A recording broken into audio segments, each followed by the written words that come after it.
4ஆம் அதிகாரம். ஆதலால் கர்த்தர் நிமித்தம் கட்டுண்டவனாகிய நான் உங்களுக்குச் சொல்லுகிற புத்தி என்னவெனில், நீங்கள் அழைக்கப்பட்ட அழைப்புக்கு பாத்திரவான்களாய் நடந்து மிகுந்த மனத்தாழ்மையும் சாந்தமும் நீடிய பொறுமையும் உடையவர்களாய் அன்பினால் ஒருவரையொருவர் தாங்கி சமாதான கட்டினால் ஆவியின் ஒருமையை காத்துக்கொள்வதற்கு ஜாக்கிரதையாயிருங்கள். உங்களுக்கு உண்டான அழைப்பினாலே நீங்கள் ஒரே நம்பிக்கைக்கு அழைக்கப்பட்டது போல ஒரே சரீரமும் ஒரே ஆவியும் உண்டு. ஒரே கர்த்தரும் ஒரே விசுவாசமும் ஒரே ஞான ஸ்நானமும் எல்லாருக்கும் ஒரே தேவனும் பிதாவும் உண்டு. அவர் எல்லார் மேலும் எல்லாரோடும் உங்கள் எல்லாருக்குள்ளும் இருக்கிறவர். கிறிஸ்துவனுடைய ஈவின் அளவுக்குத் தக்கதாக நம்மில் அவனவனுக்கு கிருபை அளிக்கப்பட்டிருக்கிறது. ஆதலால் அவர் உன்னதத்திற்கு ஏறி சிறைப்பட்டவர்களைச் சிறையாக்கி மனுஷர்களுக்கு வரங்களை அளித்தார் என்று சொல்லியிருக்கிறார். ஏறினார் என்பதினாலே அவர் அதற்கு முன்னே பூமியின் தாழ்விடங்களில் இறங்கினார் என்று விளங்குகிறதல்லவா? இறங்கினவரே எல்லாவற்றையும் நிரப்பத்தக்கதாக எல்லா வானங்களுக்கும் மேலாக உன்னதத்திற்கு ஏறினவருமாயிருக்கிறார். மேலும் நாம் அனைவரும் தேவனுடைய குமாரனைப் பற்றும் விசுவாசத்திலும் அறிவிலும் ஒருமைப்பட்டவர்களாகி கிறிஸ்துவினுடைய நிறைவான வளர்ச்சியின் அளவுக்குத்தக்க பூரண புருஷராகும் வரைக்கும் பரிசுத்தவான்கள் சீர்பொருந்தும் பொருட்டு சுவிசேஷ ஊழியத்தின் வேலைக்காகவும் கிறிஸ்துவின் சரீரமாகிய சபையானது பக்தி விருத்தி அடைவதற்காகவும் அவர் சிலரை அப்போஸ்தலராகவும் சிலரை தீர்க்கதரிசிகளாகவும் சிலரை சுவிசேஷகராகவும் சிலரை மேய்ப்பராகவும் போதகராகவும் ஏற்படுத்தினார். நாம் இனி குழந்தைகளாயிராமல் மனுஷருடைய சூதும் வஞ்சிக்கிறதற்கேதுவான தந்திரமும் உள்ள போதகமாகிய பலவித காற்றினாலே அலைகளைப் போல அடிபட்டு அலைகிறவர்களாயிராமல் அன்புடன் சத்தியத்தை கைக்கொண்டு தலையாகிய கிறிஸ்துவுக்குள் எல்லாவற்றிலேயும் நாம் வளருகிறவர்களாயிருக்கும்படியாக அப்படி செய்தார். அவராலே சரீரம் முழுதும் அதற்கு உதவியாயிருக்கிற சகல கணுக்களினாலும் இசைவாய் கூட்டி இணைக்கப்பட்டு ஒவ்வொரு அவயவமும் தன் தன் அளவுக்குத் தக்கதாய் கிரியை செய்கிறபடியே அது அன்பினாலே தனக்கு பக்தி விருத்தி உண்டாக்குகிறதற்கேதுவாக சரீர வளர்ச்சியை உண்டாக்குகிறது. ஆதலால் கர்த்தருக்குள் நான் உங்களுக்கு சாட்சியாக சொல்லி எச்சரிக்கிறது என்னவெனில், மற்ற புறஜாதிகள் தங்கள் வீணான சிந்தையிலே நடக்கிறது போல நீங்கள் இனி நடவாமலிருங்கள். அவர்கள் புத்தியில் அந்தகாரப்பட்டு தங்கள் இருதய கடினத்தினால் தங்களில் இருக்கும் அறியாமையினாலே தேவனுடைய ஜீவனுக்கு அந்நியராயிருந்து உணர்வில்லாதவர்களாய் சகலவித அசுத்தங்களையும் ஆவலோடே நடப்பிக்கும்படி தங்களை காம விகாரத்திற்கு ஒப்புக் கொடுத்திருக்கிறார்கள்.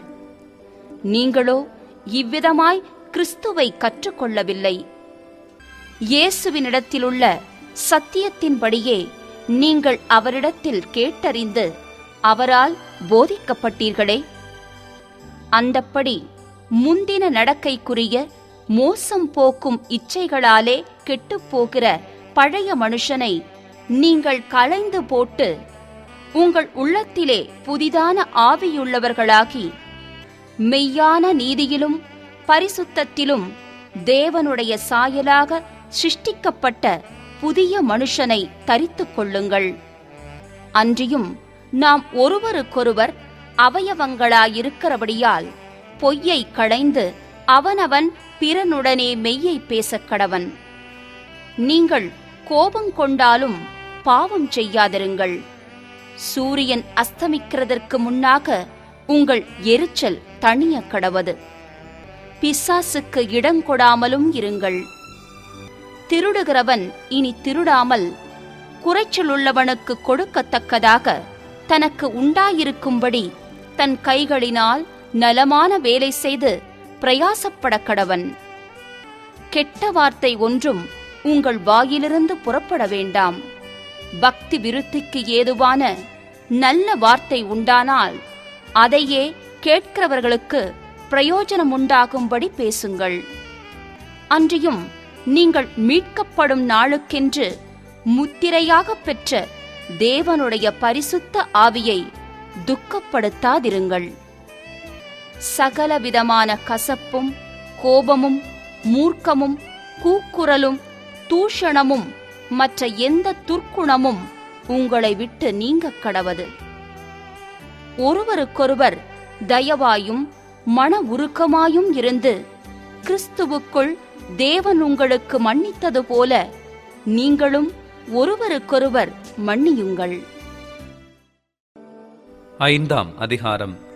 ஆதலால் நீங்கள் பிரியமான பிள்ளைகளைப் போல தேவனை பின்பற்றுகிறவர்களாகி, கிறிஸ்து நமக்காக தம்மை தேவனுக்கு சுகந்த வாசனையான காணிக்கையாகவும் பலியாகவும் ஒப்புக்கொடுத்து நம்மில் அன்பு கூர்ந்தது போல நீங்களும் அன்பிலே நடந்து கொள்ளுங்கள். மேலும் பரிசுத்தவான்களுக்கு ஏற்றபடி வேசித்தனமும் மற்றெந்த அசுத்தமும் பொருளாசையும் ஆகிய இவைகளின் பேர் முதலாய் உங்களுக்குள்ளே சொல்லப்படவும் கூடாது. அப்படியே வம்பும் புத்தியீனமான பேச்சும் பரியாசமும் தகாதவைகள். ஸ்தோத்திரன் செய்தலே தகும். விபச்சாரக்காரனாவது அசுத்தனாவது விக்கிரகாராதனைக்காரனாகிய பொருளாசைக்காரனாவது தேவனுடைய ராஜ்யமாகிய கிறிஸ்துவின் ராஜ்யத்திலே சுதந்திரம் அடைவதில்லை என்று அறிந்திருக்கிறீர்களே. இப்படிப்பட்டவைகளின் நிமித்தமாக கீழ்ப்படியாமையின் பிள்ளைகள் மேல் தேவ கோபாக்கினை வருவதால் ஒருவனும் உங்களை வீண் வார்த்தைகளினாலே மோசம் போக்காத படிக்க எச்சரிக்கையாயிருங்கள். அவர்களுக்கு பங்காளிகளாகாதிருங்கள். முற்காலத்தில் நீங்கள் அந்தகாரமாயிருந்தீர்கள், இப்பொழுதோ கர்த்தருக்குள் வெளிச்சமாயிருக்கிறீர்கள். வெளிச்சத்தின் பிள்ளைகளாய் நடந்து கொள்ளுங்கள். ஆவியின் கனி சகல நற்குணத்திலும் நீதியிலும் உண்மையிலும் விளங்கும். கர்த்தருக்கு பிரியமானது இன்னதென்று நீங்கள் சோதித்து பாருங்கள். கனியற்ற அந்தகார கிரியைகளுக்கு உடன்படாமல் அவைகளை கடிந்து கொள்ளுங்கள். அவர்களால் ஒளிப்பிடத்தில் செய்யப்படும் கிரியைகளை சொல்லுகிறதும் அவலட்சணமாயிருக்கிறதே. அவைகளெல்லாம் கடிந்து கொள்ளப்பட்டு வெளிச்சத்தினால் வெளியரங்கமாகும். வெளியரங்கமாக்குகிறதெல்லாம் வெளிச்சமாயிருக்கிறது. ஆதலால் தூங்குகிற நீ விழித்து மரித்தோரை விட்டு எழுந்திரு. அப்பொழுது கிறிஸ்து உன்னை பிரகாசிப்பார் என்று சொல்லியிருக்கிறார். ஆனபடியினாலே நீங்கள் ஞானமற்றவர்களைப் போல நடவாமல் ஞானமுள்ளவர்களைப் போல கவனமாய் நடந்து கொள்ள பார்த்து, நாட்கள் பொல்லாதவைகளானதால் காலத்தை பிரயோஜனப்படுத்திக் கொள்ளுங்கள். ஆகையால் நீங்கள் மதியற்றவர்களாயிராமல் கர்த்தருடைய சித்தம் இன்னதென்று உணர்ந்து கொள்ளுங்கள். துன்மார்க்கத்திற்கு ஏதுவான மதுபான வெறி கொள்ளாமல் ஆவியினால் நிறைந்து சங்கீதங்களினாலும் கீர்த்தனைகளினாலும் ஞான பாட்டுகளினாலும் ஒருவருக்கொருவர் புத்தி சொல்லிக் கொண்டு உங்கள் இருதயத்தில் கர்த்தரை பாடி கீர்த்தனம் பண்ணி நம்முடைய கர்த்தராகிய இயேசு கிறிஸ்துவின் நாமத்தினாலே எப்பொழுதும் எல்லாவற்றிற்காகவும் பிதாவாகிய தேவனை ஸ்தோத்திரித்து தெய்வ பயத்தோடே ஒருவருக்கொருவர் கீழ்ப்படிந்திருங்கள். 22. மனைவிகளே, கர்த்தருக்கு கீழ்ப்படுகிறது போல உங்கள் சொந்த புருஷருக்கும் கீழ்ப்படியுங்கள். கிறிஸ்து சபைக்கு தலையாயிருக்கிறது போல புருஷனும் மனைவிக்கு தலையாயிருக்கிறான். அவரே சரீரத்திற்கும் இரட்சகராயிருக்கிறார். ஆகையால் சபையானது கிறிஸ்துவுக்கு கீழ்ப்படுகிறது போல மனைவிகளும் தங்கள் சொந்த புருஷர்களுக்கு எந்த காரியத்திலேயும் கீழ்ப்படிந்திருக்க வேண்டும். புருஷர்களே, உங்கள் மனைவிகளில் அன்பு கூறுங்கள். அப்படியே கிறிஸ்துவும் சபையில் அன்பு கூர்ந்து தாம் அதை திருவசனத்தை கொண்டு தண்ணீர் முழுக்கினால் சுத்திகரித்து பரிசுத்தமாக்குகிறதற்கும் கரை திரை முதலானவைகள் ஒன்றும் இல்லாமல் பரிசுத்தமும் பிழையற்றதுமான மகிமையுள்ள சபையாக அதை தமக்கு முன் நிறுத்திக் கொள்வதற்கும் தம்மைத்தாமே அதற்காக ஒப்புக் கொடுத்தார். அப்படியே புருஷர்களும் தங்கள் மனைவிகளை தங்கள் சொந்த சரீரங்களாக பாவித்து அவர்களில் அன்பு கூற வேண்டும். தன் மனைவியில் அன்பு கூறுகிறவன் தன்னில்தான் அன்பு கூறுகிறான். தன் சொந்த மாம்சத்தை பகைத்தவன் ஒருவனுமில்லையே. கர்த்தர் சபையை போஷித்து காப்பாற்றுகிறது போல ஒவ்வொருவனும் தன் மாம்சத்தை போஷித்து காப்பாற்றுகிறான். நாம் அவருடைய சரீரத்தின் அவயவங்களாயும் அவருடைய மாம்சத்திற்கும் அவருடைய எலும்புகளுக்கும் உரியவர்களாயும் இருக்கிறோம்.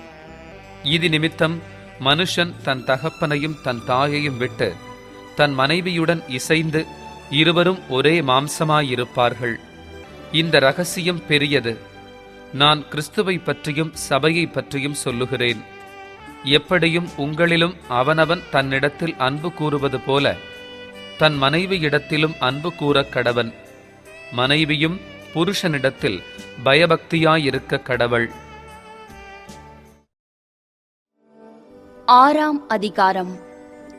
பிள்ளைகளே, உங்கள் பெற்றாருக்கு கர்த்தருக்குள் கீழ்ப்படியுங்கள். இது நியாயம். உனக்கு நன்மை உண்டாயிருப்பதற்கும் பூமியிலே உன் வாழ்நாள் நீடித்திருப்பதற்கும் உன் தகப்பனையும் உன் தாயையும் கனம் பண்ணுவாயாக என்பதே வாக்குத்தத்தமுள்ள முதலாம் கற்பனையாயிருக்கிறது. பிதாக்களே, நீங்களும் உங்கள் பிள்ளைகளை கோபப்படுத்தாமல் கர்த்தருக்கேற்ற சிட்சையிலும் போதனையிலும் அவர்களை வளர்ப்பீர்களாக. வேலைக்காரரே, நீங்கள் கிறிஸ்துவுக்கு கீழ்ப்படுகிறது போல சரீரத்தின்படி உங்கள் எஜமான்களாயிருக்கிறவர்களுக்கும் பயத்தோடும் நடுக்கத்தோடும் கபடற்ற மனதோடும் கீழ்ப்படிந்து மனுஷருக்கு பிரியமாயிருக்க விரும்புகிறவர்களாக பார்வைக்கு ஊழியம் செய்யாமல் கிறிஸ்துவின் ஊழியக்காரராக மனப்பூர்வமாய் தேவனுடைய சித்தத்தின்படி செய்யுங்கள்.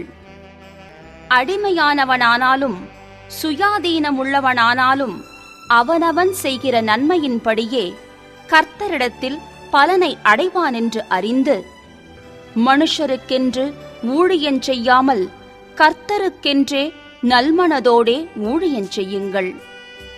எஜமான்களே, அப்படியே நீங்களும் வேலைக்காரருக்கு செய்ய வேண்டியவைகளைச் செய்து அவர்களுக்கும் உங்களுக்கும் எஜமானானவர் பரலோகத்தில் இருக்கிறாரென்றும் அவரிடத்தில் பட்சபாதம் இல்லை என்றும் அறிந்து கடுஞ்சொல்லை விட்டுவிடுங்கள்.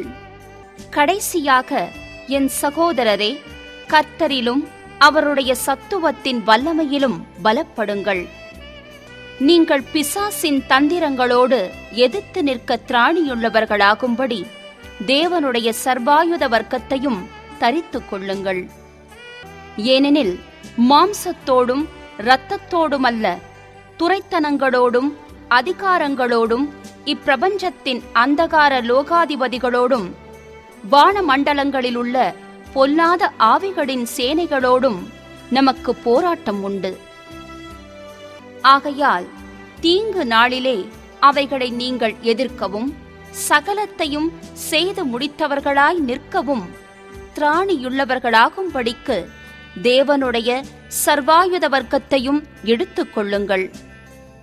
சத்தியம் என்னும் கச்சையை உங்கள் அறையில் கட்டினவர்களாயும் நீதி என்னும் மார்க்கவசத்தை தரித்தவர்களாயும் சமாதானத்தின் சுவிசேஷத்திற்குரிய ஆயத்தம் என்னும் பாதரட்சையை கால்களிலே தொடுத்தவர்களாயும் பொல்லாங்கன் எய்யும் அக்கினியாஸ்திரங்களையெல்லாம் அவித்து போடத்தக்கதாய் எல்லாவற்றிற்கும் மேலாக விசுவாசம் என்னும் கேடகத்தை பிடித்துக் கொண்டவர்களாயும் நில்லுங்கள். இரட்சண்யமெனும் தலைச்சீராவையும் தேவ வசனமாகிய ஆவியின் பட்டயத்தையும் எடுத்துக் கொள்ளுங்கள். எந்த சமயத்திலும் சகலவிதமான வேண்டுதலோடும் விண்ணப்பத்தோடும் ஆவியினாலே ஜெபம் பண்ணி அதன் பொருட்டு மிகுந்த மன உறுதியோடும் சகல பரிசுத்தவான்களுக்காகவும் பண்ணும் வேண்டுதலோடும் விழித்துக் கொண்டிருங்கள். சுவிசேஷத்திற்காக சங்கிலியால் கட்டப்பட்டிருக்கிற ஸ்தானாபதியாகிய நான் அதை பற்றி பேச வேண்டியபடி தைரியமாய் பேசத்தக்கதாக நான் தைரியமாய் என் வாயை திறந்து சுவிசேஷத்தின் இரகசியத்தை அறிவிக்கிறதற்கு வாக்கு எனக்கு கொடுக்கப்படும்படி எனக்காகவும் விண்ணப்பம் பண்ணுங்கள். அன்றியும் எனக்கடுத்த காரியங்களும் என் சுக செய்திகளும் உங்களுக்கு தெரிய வரும்படிக்கு அவைகளையெல்லாம் நமக்கு பிரியமான சகோதரனும் கர்த்தருக்குள் உண்மையுள்ள ஊழியக்காரனுமாயிருக்கிற தீகிக்கு உங்களுக்கு அறிவிப்பான். நீங்கள் எங்கள் செய்திகளை அறியவும் அவன் உங்கள் இருதயங்களுக்கு ஆறுதல் செய்யவும் அவனை உங்களிடத்தில் அனுப்பினேன். பிதாவாகிய தேவனாலும் கர்த்தராகிய இயேசு கிறிஸ்துவினாலும் சகோதரருக்கு சமாதானமும் விசுவாசத்தோடு கூடிய அன்பும் உண்டாவதாக. நம்முடைய கர்த்தராகிய இயேசு கிறிஸ்துவினிடத்தில் அழியாத அன்புடனே அன்பு கூறுகிற யாவரோடும் கிருபை உண்டாயிருப்பதாக. ஆமென். அப்போஸ்தலனாகிய பவுல் பிலிப்பியருக்கு எழுதின நிருபம் 1ஆம் அதிகாரம். இயேசு கிறிஸ்துவின் ஊழியக்காரராகிய பவுலும் தீமோத்தேயும் பிலிப்பி பட்டணத்தில் கிறிஸ்து இயேசுவுக்குள்ளான பரிசுத்தவான்கள் அனைவருக்கும் கண்காணிகளுக்கும் உதவிக்காரருக்கும் எழுதுகிறதாவது: நம்முடைய பிதாவாகிய தேவனாலும் கர்த்தராகிய இயேசு கிறிஸ்துவினாலும் உங்களுக்கு கிருபையும் சமாதானமும் உண்டாவதாக. சுவிசேஷம் உங்களுக்கு அறிவிக்கப்பட்ட நாள் முதல் இதுவரைக்கும் நீங்கள் அதற்கு உடன்பட்டவர்களானபடியால் நான் பண்ணுகிற ஒவ்வொரு விண்ணப்பத்திலும் உங்கள் அனைவருக்காகவும் எப்போதும் சந்தோஷத்தோடே விண்ணப்பம் பண்ணி, உங்களில் நற்கிரியையை தொடங்கினவர் அதை இயேசு கிறிஸ்துவின் நாள் பரியந்தம் முடிய நடத்தி வருவாரென்று நம்பி, நான் உங்களை நினைக்கிற பொழுதெல்லாம் என் தேவனை ஸ்தோத்திரிக்கிறேன். என் கட்டுகளிலும் நான் சுவிசேஷத்திற்காக உத்தரவு சொல்லி அதை திடப்படுத்தி வருகிறதிலும் நீங்கள் அனைவரும் எனக்கு அளிக்கப்பட்ட கிருபையில் பங்குள்ளவர்களானதால் உங்களை என் இருதயத்தில் தரித்துக் கொண்டிருக்கிறபடியினாலே உங்கள் எல்லாரையும் குறித்து நான் இப்படி நினைக்கிறது எனக்கு தகுதியாய் இருக்கிறது. இயேசு கிறிஸ்துவின் உருக்கமான அன்பிலே உங்கள் எல்லார் மேலும் எவ்வளவோ வாஞ்சையாயிருக்கிறேன் என்பதற்கு தேவனே எனக்கு சாட்சி. மேலும் உத்தமமானவைகளை நீங்கள் ஒப்புக்கொள்ளத்தக்கதாக உங்கள் அன்பானது அறிவிலும் எல்லா உணர்விலும் இன்னும் அதிகமாய் பெருகவும் தேவனுக்கு மகிமையும் துதியும் உண்டாகும்படி இயேசு கிறிஸ்துவினால் வருகிற நீதியின் கனிகளால் நிறைந்தவர்களாகி நீங்கள் கிறிஸ்துவின் நாளுக்கென்று துப்புரவானவர்களும் இடரலற்றவர்களுமாயிருக்கவும் வேண்டுதல் செய்கிறேன். சகோதரரே, எனக்கு சம்பவித்தவைகள் சுவிசேஷம் பிரபலமாகும் படிக்கு ஏதுவாயிற்றென்று நீங்கள் அறிய மனதாயிருக்கிறேன்.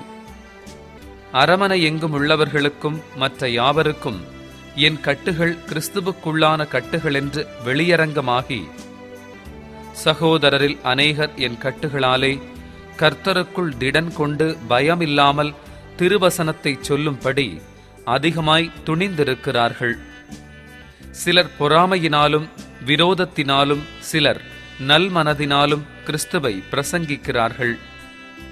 சிலர் என் கட்டுகளோடே உபத்திரவத்தையும் கூட்ட நினைத்து சுத்த மனதோடே கிறிஸ்துவை அறிவியாமல் விரோதத்தினாலே அறிவிக்கிறார்கள். சுவிசேஷத்திற்காக நான் உத்தரவு சொல்ல ஏற்படுத்தப்பட்டவனென்று அறிந்து சிலர் அன்பினாலே அறிவிக்கிறார்கள். இதனால் என்ன? வஞ்சகத்தினாலாவது உண்மையினாலாவது எப்படியாவது கிறிஸ்து அறிவிக்கப்படுகிறார். அதனால் சந்தோஷப்படுகிறேன், இன்னமும் சந்தோஷப்படுவேன். அது உங்கள் வேண்டுதலினாலும் இயேசு கிறிஸ்துவினுடைய ஆவியின் உதவியினாலும் எனக்கு ரட்சிப்பாக முடியுமென்று அறிவேன்.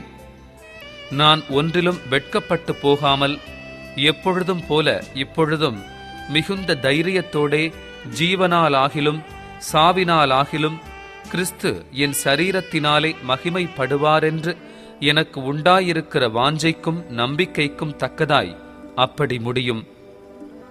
கிறிஸ்து எனக்கு ஜீவன், சாவு எனக்கு ஆதாயம். ஆகிலும் சரீரத்தில் பிழைத்திருக்கிறதினாலே என் கிரியைக்கு பலனுண்டாயிருப்பதால் நான் தெரிந்து கொள்ள வேண்டியது இன்னதென்று அறியேன். ஏனெனில் இவ்விரண்டினாலும் நான் நெருக்கப்படுகிறேன். தேகத்தை விட்டு பிரிந்து கிறிஸ்துவுடனே கூட இருக்க எனக்கு ஆசையுண்டு. அது அதிக நன்மையாயிருக்கும். அப்படி இருந்தும் நான் சரீரத்தில் தரித்திருப்பது உங்களுக்கு அதிக அவசியம். இந்த நிச்சயத்தை கொண்டிருந்து நான் மறுபடியும் உங்களிடத்தில் வருகிறதினால் என்னை குறித்து உங்களுடைய மகிழ்ச்சி கிறிஸ்து இயேசுவுக்குள் பெருகும் படிக்க உங்கள் விசுவாசத்தின் வர்த்தனைக்காகவும் சந்தோஷத்துக்காகவும் நான் பிழைத்து உங்கள் அனைவரோடும் கூட இருப்பேன் என்று அறிந்திருக்கிறேன். நான் வந்து உங்களை கண்டாலும் நான் வராமல் இருந்தாலும் நீங்கள் ஒரே ஆவியிலே உறுதியாய் நின்று ஒரே ஆத்துமாவினாலே சுவிசேஷத்தின் விசுவாசத்திற்காக கூட போராடி எதிர்க்கிறவர்களால் ஒன்றிலும் மருளாதிருக்கிறீர்கள் என்று உங்களை குறித்து நான் கேள்விப்படும்படி எவ்விதத்திலும் நீங்கள் கிறிஸ்துவின் சுவிசேஷத்திற்கு பாத்திரராக மாத்திரம் நடந்து கொள்ளுங்கள். நீங்கள் மருளாதிருக்கிறது அவர்கள் கெட்டுப்போகிறதற்கும் நீங்கள் ரட்சிக்கப்படுகிறதற்கும் அத்தாட்சியாயிருக்கிறது. இதுவும் தேவனுடைய செயலே. ஏனெனில் கிறிஸ்துவினிடத்தில் விசுவாசிக்கிறதற்கு மாத்திரமல்ல, அவர் நிமித்தமாக பாடுபடுகிறதற்கும் உங்களுக்கு அருளப்பட்டிருக்கிறது. நீங்கள் என்னிடத்திலே கண்டதும் எனக்கு உண்டென்று இப்பொழுது கேள்விப்படுகிறதுமான போராட்டமே உங்களுக்கும் உண்டு. 2ஆம் அதிகாரம். ஆதலால் கிறிஸ்துவுக்குள் யாதொரு ஆறுதலும், அன்பினாலே யாதொரு தேறுதலும், ஆவியின் யாதொரு ஐக்கியமும், யாதொரு உருக்கமான பட்சமும் இரக்கங்களும் உண்டானால், நீங்கள் ஏக சிந்தையும் ஏக அன்பும் உள்ளவர்களாயிருந்து இசைந்த ஆத்துமாக்களாய் ஒன்றையே சிந்தித்து என் சந்தோஷத்தை நிறைவாக்குங்கள். ஒன்றையும் வாதினாலாவது வீண் பெருமையினாலாவது செய்யாமல் மனத்தாழ்மையினாலே ஒருவரையொருவர் தங்களிலும் மேன்மையானவர்களாக எண்ணக்கடவீர்கள். அவனவன் தனக்கானவைகளையல்ல பிறருக்கானவைகளையும் நோக்குவானாக. கிறிஸ்து இயேசுவிலிருந்த சிந்தையே உங்களிலும் இருக்கக் கடவது. அவர் தேவனுடைய ரூபமாயிருந்தும் தேவனுக்குச் சமமாயிருப்பதை கொள்ளையாடின பொருளாக எண்ணாமல் தம்மைத்தாமே வெறுமையாக்கி அடிமையின் ரூபமெடுத்து மனுஷர் சாயலானார். அவர் மனுஷரூபமாய் காணப்பட்டு மரண பரியந்தம், அதாவது சிலுவையின் மரண பரியந்தமும் கீழ்ப்படிந்தவராகி தம்மைத்தாமே தாழ்த்தினார். ஆதலால் தேவன் எல்லாவற்றிற்கும் மேலாக அவரை உயர்த்தி இயேசுவின் நாமத்தில் வானோர் பூதலத்தோர் பூமியின் கீழானோருடைய முழங்கால் யாவும் முழங்கும்படிக்கும் பிதாவாகிய தேவனுக்கு மகிமையாக இயேசு கிறிஸ்து கர்த்தரென்று நாவுகள் யாவும் அறிக்கை பண்ணும்படிக்கும் எல்லா நாமத்திற்கும் மேலான நாமத்தை அவருக்கு தந்தருளினார். ஆதலால் எனக்கு பிரியமானவர்களே, நீங்கள் எப்பொழுதும் கீழ்ப்படுகிறபடியே நான் உங்களுக்கு சமீபமாயிருக்கும் பொழுது மாத்திரமல்ல, நான் தூரமாயிருக்கிற இப்பொழுதும் அதிக பயத்தோடும் நடுக்கத்தோடும் உங்கள் இரட்சிப்பு நிறைவேற பிரயாசப்படுங்கள். ஏனெனில் தேவனே தம்முடைய தயவுள்ள சித்தத்தின்படி விருப்பத்தையும் செய்கையையும் உங்களில் உண்டாக்குகிறவராயிருக்கிறார். நான் வீணாக ஓடினதும் வீணாக பிரயாசப்பட்டதுமில்லை என்கிற மகிழ்ச்சி கிறிஸ்துவின் நாளில் எனக்கு உண்டாயிருப்பதற்கு ஜீவ வசனத்தை பிடித்துக் கொண்டு உலகத்திலே சுடர்களைப் போல பிரகாசிக்கிற நீங்கள் கோணலும் மாறுபாடுமான சந்ததியின் நடுவிலே குற்றமற்றவர்களும் கபடற்றவர்களும் தேவனுடைய மாசற்ற பிள்ளைகளுமாயிருக்கும்படிக்கு எல்லாவற்றையும் முறுமுறுப்பில்லாமலும் தர்க்கிப்பில்லாமலும் செய்யுங்கள். மேலும் உங்கள் விசுவாசமாகிய பலியின் மேலும் ஊழியத்தின் மேலும் நான் வார்க்கப்பட்டு போனாலும் நான் மகிழ்ந்து உங்கள் அனைவரோடும் கூட சந்தோஷப்படுவேன். இது நிமித்தம் நீங்களும் மகிழ்ந்து என்னோடே கூட சந்தோஷப்படுங்கள். அன்றியும் நானும் உங்கள் செய்திகளை அறிந்து மனத்தேறுதல் அடையும்படிக்கு சீக்கிரமாய் தீமோத்தேயுவை உங்களிடத்தில் அனுப்பலாம் என்று கர்த்தராகிய இயேசுவுக்குள் நம்பியிருக்கிறேன். அதேனென்றால் உங்கள் காரியங்களை உண்மையாய் விசாரிக்கிறதற்கு என்னைப் போல மனதுள்ளவன் அவனையன்றி வேறொருவனும் என்னிடத்தில் இல்லை. மற்றவர்கள் எல்லாரும் கிறிஸ்து இயேசுவுக்குரியவைகளை தேடாமல் தங்களுக்குரியவைகளையே தேடுகிறார்கள். தகப்பனுக்கு பிள்ளை ஊழியம் செய்வது போல அவன் என்னுடனே கூட சுவிசேஷத்தின் நிமித்தம் ஊழியம் செய்தான் என்று அவனுடைய உத்தம குணத்தை அறிந்திருக்கிறீர்கள். ஆகையால் என் காரியங்கள் இன்னபடி நடக்கும் என்று நான் அறிந்தவுடனே அவனை அனுப்பலாம் என்று நினைத்திருக்கிறேன். அன்றியும் நானே சீக்கிரத்தில் வருவேன் என்று கர்த்தருக்குள் நம்பிக்கையாயிருக்கிறேன். மேலும் என் சகோதரனும் உடன் வேலையாளும் உடன் சேவகனும் உங்கள் ஸ்தானாபதியும் என் குறைச்சலுக்கு உதவி செய்தவனுமான எப்பாப்பிரோதித்துவை உங்களிடத்தில் அனுப்ப வேண்டும் என்று எண்ணினேன். அவன் உங்கள் எல்லார் மேலும் வாஞ்சையுள்ளவனும் தான் வியாதிப்பட்டதை நீங்கள் கேள்விப்பட்டதினாலே மிகவும் வியாகுலப்படுகிறவனுமாயிருந்தான். அவன் வியாதிப்பட்டு மரணத்திற்கு சமீபமாயிருந்தது மெய்தான். ஆகிலும் தேவன் அவனுக்கு இறங்கினார். அவனுக்கு இறங்கினதுமல்லாமல் துக்கத்தின் மேல் துக்கம் எனக்கு உண்டாகாதபடிக்கு எனக்கும் இறங்கினார். ஆகையால் நீங்கள் அவனை மறுபடியும் கண்டு சந்தோஷப்படவும் என் துக்கம் குறையவும் அவனை அதிசீக்கிரமாய் அனுப்பினேன். ஆனபடியினாலே நீங்கள் கர்த்தருக்குள் மிகுந்த சந்தோஷத்தோடே அவனை ஏற்றுக்கொண்டு இப்படிப்பட்டவர்களை கனமாய் எண்ணுங்கள். ஏனெனில் நீங்கள் எனக்கு செய்ய வேண்டிய ஊழியத்திலே உங்கள் குறைவை நிறைவாக்கும்படிக்கு அவன் தன் பிராணனையும் எண்ணாமல் கிறிஸ்துவின் ஊழியத்தின் நிமித்தம் மரணத்திற்கு சமீபமாயிருந்தான்.